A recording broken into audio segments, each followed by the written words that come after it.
Chapter 11. Promissory Notes. The promissory note is the document that proves your buyers owe you the money.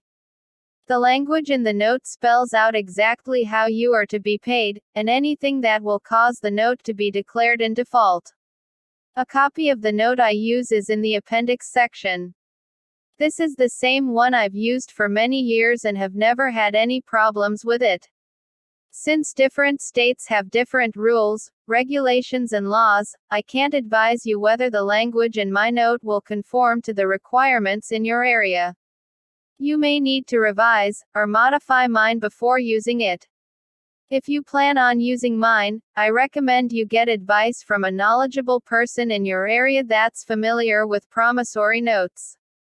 I keep a copy of all my contracts and forms in my word processor. I now have all forms on a 3.5 floppy disk, which can be purchased for $20. Whatever document, or form, that I should need, I simply pull it up, fill in the blanks, and hit the print button. This not only makes the paperwork very simple and easy, but also gives your document a more professional impression to anyone that you present a copy to, especially a judge when you're asking for a judgment, or possession. And I think it gives a much better look. The copiers and printers are now so sophisticated, and produce such high-quality printing, it's almost impossible to tell the difference between the original document and a copy. To avoid any confusion as to which is which, I place the word original directly under promissory note. On the buyer's copy, the word copy is placed there. I also write copy across the entire document in large letters. You should always keep the original document in a safe place. If you should have to repossess that home, the original note is what you will need to present to the judge to prove that your buyers owe you the money. If you should ever want to sell, or assign your note, you will need the original note, not a copy. What to put in the note? The language in your note must contain everything that your agreement calls for. If it's not in the note, don't expect a court to rule in your favor. Verbal agreements don't mean much in a courtroom when your defendant is disagreeing with you. If you and your buyer should want to make a change after the note has been drawn up and signed, you can either amend or modify the original note. If it is amended or modified, be sure that all parties initial the modification. You will notice that the very first wording at the top of the note says, promissory note, in large, bold print. Right under that is the word, original. The total amount of the loan and the date is on the first line.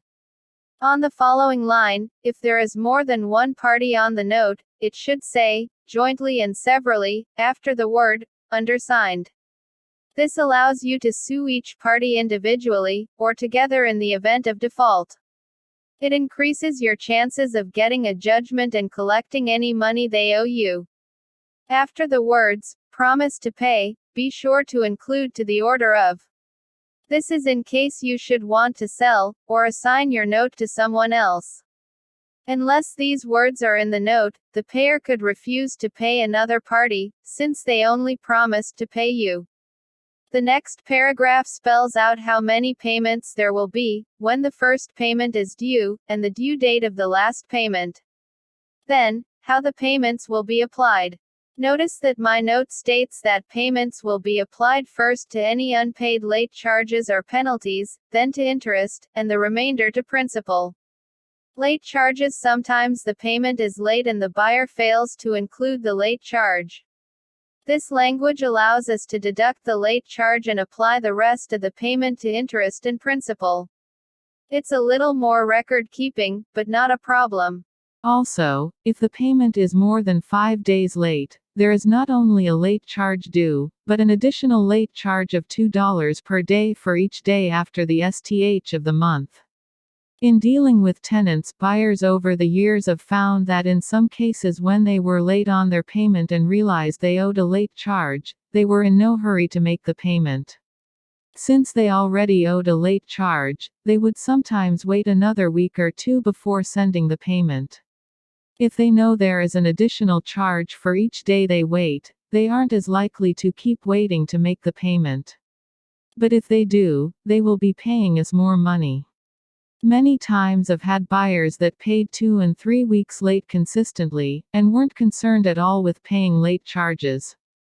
These are the type people that don't realize, or understand the value of money, and have no financial discipline. Undisciplined people like that will always have a financial problem. And it's almost impossible for such people to change their bad habits. In the same paragraph, it states that any check returned by the bank for non-payment, regardless of the reason, will be assessed a $25 bad check charge. If a check is returned for non-payment, the buyer will then owe not only $25 for the bad check, but they are now late on their loan payment and will owe late charges.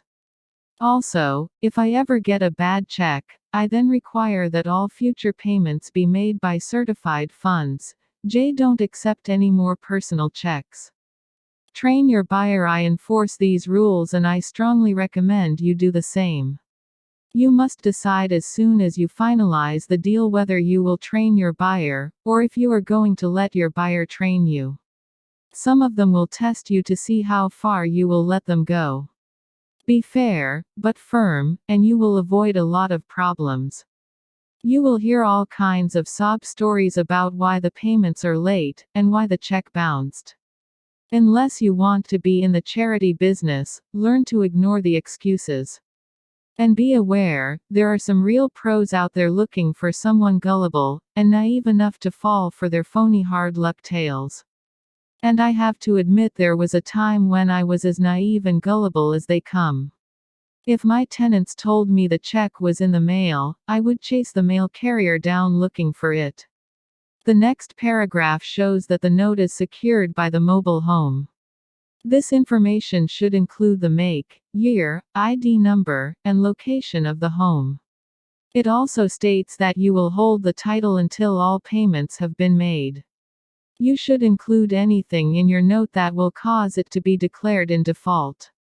My note states that if any payment is received 10 days late, the note is in default. I then have the option to call all remaining principal and accrued interest due and payable in full. I don't think I really have to give any grace period before I can declare the note in default, but I want to be fair and not leave room for a judge to say I'm trying to take advantage of my buyer. Also, my note states that if legal action is necessary to collect, the note makers agree to pay all collection and legal cost, plus attorney fees. As yet, I've never seen the need to hire an attorney to handle a repossession, but I like to have that clause in the note in case I should ever want to. Other reasons that would cause the note to be declared in default could be moving the home without written permission from the note holder, failure to pay lot rent and abide by park rules, failure to carry sufficient insurance on the home, and failure to pay the personal property taxes when due. In the next paragraph, I've included a clause that gives me the right to take possession of the home if the payment is more than 10 days late, and the home is not occupied. Several times they had the buyers skip out and it was obvious they wouldn't be making any more payments. It takes about 3 or 4 weeks from the time we take out a warrant and file for possession, until we actually get in court. Since the home is vacant and apparently abandoned, I want to take possession as soon as I know the buyers are gone, rather than waiting until I go to court. I still show up in court and get legal possession, but hopefully, by then I'll have a new buyer ready to move into the home. Note can be paid off, but not assumed. The next paragraph says that my note can be paid off at any time without penalty, but cannot be assumed by another party without my written permission. If someone else wants to assume the note, they have to qualify the same as the original buyers, and also pay something toward the principal before I let them move into the home. Don't let a new buyer, with no money, move in and take over the payments. If they have nothing invested in the home, they have nothing to lose if they stop paying you and decide to walk away. And last, we have our buyers sign the note and acknowledge receipt of a copy of the note.